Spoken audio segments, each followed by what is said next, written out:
Hello guys, MikuChibi here, and in this video I will review the new Awakening banner that has been released, and this time is going to be different from the usual banner review that I always do. I will talk about the banner, the skills in the banner, and of course answer your question if this banner is worth or not, and which I will also put a timestamp so you can see the section of what topic I'm going to talk about. And hopefully this make it more easier and clear on your decision of pulling on a banner and how I see if the banner is worth or not. Let's start with talk about the banner itself. We have a new banner called the Awakening Step Up Order, and you can already see it is a 5-step up banner that costs in total 1100-250 Arcana gems, so it's already expensive in my eyes. That is about 3 months of saving the Arcana gems from just daily login and events, so you can already see how much Arcana gem you can save just from 3 months. We're starting off with the first step. Step 1, we have 50% off, which is really nice. Step 3, a guaranteed random 4-star, and on step 5, a guaranteed awakening 4-star. This banner is available for about 2 weeks from now when this video is released. So that's nice, and plan ahead if you want to pull this banner or not. So let's talk about the skills in this banner. This banner has almost all awakening skills that was released before the Alice birthday banner, which was in April this year. There are also some other skills that are not awakening, and those are classified as general skills since they are in every single banner. I have a look through the list here, and there is about 81 awakening skills in this pool, and I will divide them and categorize them so it's easier to see what type of skills they are. So I will make a sword category, rapier category, passive category, so you will see in this video. So you will see how many there are and what type of skills they are. And I will also talk about the skills that are not included in this pool, and these are the Persona 5 skills: the Night Sky Swordsman Kirito, Goddess of Creation Asuna, Champion of the Sky Xenon, Warrior of the Goddess Earth Lifa, Golden Cat Knight Alice, Glided Hero Kirito, Capture Princess Asuna, Knight of the Abyss Aegis, Dark Sword User Aegis. And these skills that I mentioned are categorized as collab skills and won't be back if the devs don't change their mind. Let's start with the first category, which is sword. There are 16 awakening sword skills, and 3 of them I will say are most important that you really want to have in your set. Those are Piercing Hero Kirito, Royal Flush Kirito, and the Black Swordsman Kirito.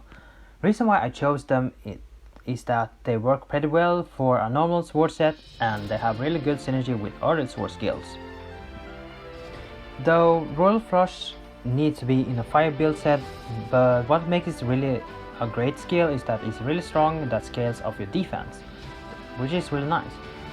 Black Swordsman gives you extra 5 seconds of rush, which is actually good to have because you will be able to deal more damage for longer fights. And for Piercing Hero, I would say it's just good because you really want to have it. It gives you switch gain, it is a low SP cost, and also gives you attack % buff when you use it. And for the rest sword skills, they are kind of situational. There are some good skills like Unmatched Domain Yuki, but most of them has their own weakness. Like the Yuki, it has a long cooldown, which make it you have to use other skill during those long cooldowns. For Rapier, there are 9 skills in the pool, and the skills I think that are really good for your Rapier set is Legendary Sword Succession Asuna and One and Only Flash Asuna.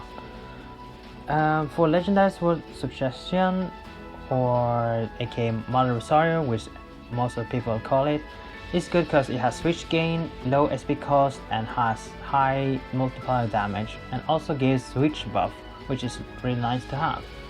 And for One and Only Flash Asuna, it's good because it gives you crit buff when you use it and has short animation. And the other Rapier skills are kind of situational or useless in my opinion. And for Mace, in this banner there are 8 Mace skills, and almost all of them are really good. Just depends on the situation and battle. But I would say there are 3 Mace skills that stands more than other, which are the Everlasting Bloom Yuna, Friend Mace Elizabeth, and Friendly Relation Elizabeth.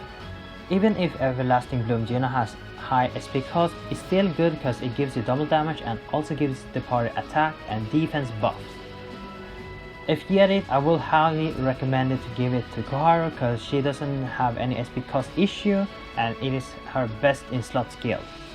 Same goes for Friendly Relation Elizabeth. It has high cooldown but has good crit buffs, and for Friendly Mace Elizabeth it is a fast animation and also have decent crit buffs for the party. And the fourth weapon is Dagger. Dagger has 7 dagger skills in this banner.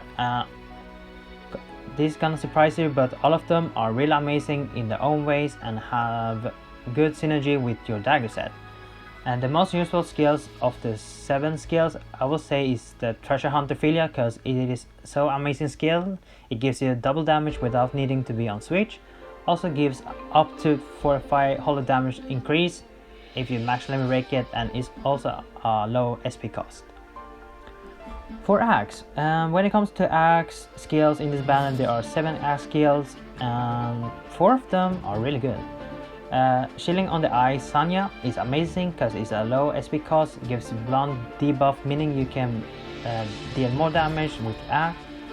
Then we have Bohemian Paint Argo, which is also good, but only good if you're planning to build around on AA set.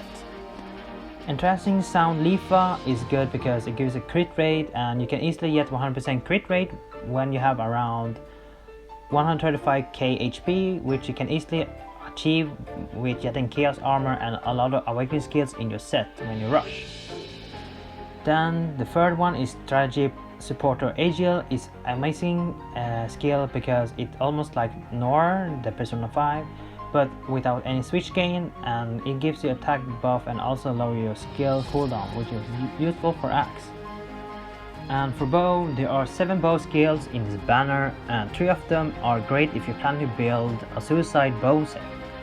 Those 3 are Shy Mermaid Xenon, Sure Shooter Xenon, and Sniping Arrow Xenon. Shy Mermaid is amazing as mod fodder because it has a bonus that lowers your HP by 33% of your max HP, plus gives you 500 attack for each critical skills in your set, and the bonus is only a 1 slot cost, which is actually nice to have.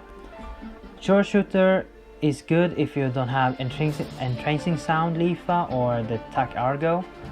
Sure Shooter can give you up to 100% crit rate when you are at your lowest HP, and for Sniping Arrow it gives you about 200 attack when you are at your lowest HP.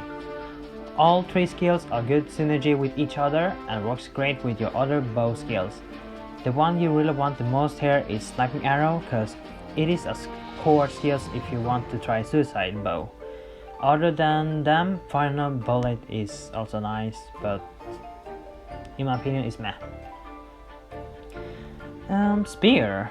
I never thought I was gonna talk about Spear, but there are 6 Spear skills that are awakening in this banner, and looking through the skills, I can only see one skill that you really want to have in your Spear set, which is Momentary Flash Sachi.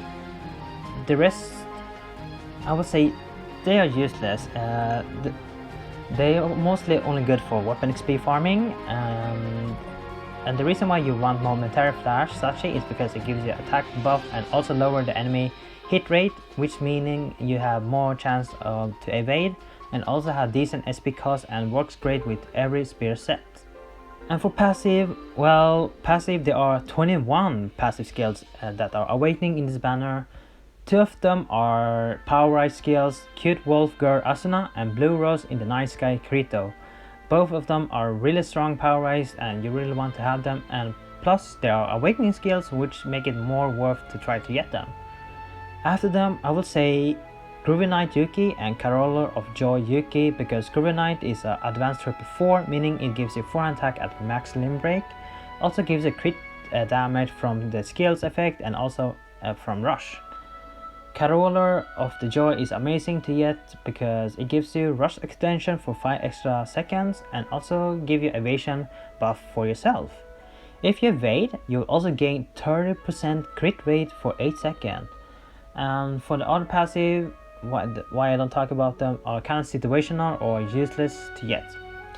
So in total there are 23 of 81 skills that are amazing in my opinion, and the rest of the skills are situational or bad skills in my opinion. Now when I talk about the most important skills here in this banner, the question is this banner worth the pull? First, if you look back at the 5-step, we have a guaranteed 2 4-star skills, and one of them are guaranteed awakening skills. The risk here you get from this banner is that you will end up with only 1 awakening skill in a full rotation. Also, through all the steps, you have about 4% chance to get a 4-star or more on each step, which likely won't happen if you are not lucky. I will recommend skipping this banner and keep saving your Arcana gems, and the reason is that it's so expensive, 1100 to 150 Arcana gems. That is 3 months of saving, and you have a chance to get only 1 awakening skull. And even though you're lacking awakening skills, this banner is not really worth, and you probably get more awakening skills in the future from free pulls or on a better rates. So yeah, if you want to try step 1, you can try your luck if you want, but I would rather save that to 1250 Arcana gems for another step up banner. And if you happen to get only 1 awakening star, you have 23 of 81 awakening skills that are amazing, meaning that you have close to 30% to get something good and 7% to get something bad or for situational battles. So again, skip this banner. And that is for me, and hopefully you guys like this kind of video, and let me know if in the comments if you like the new banner review or not.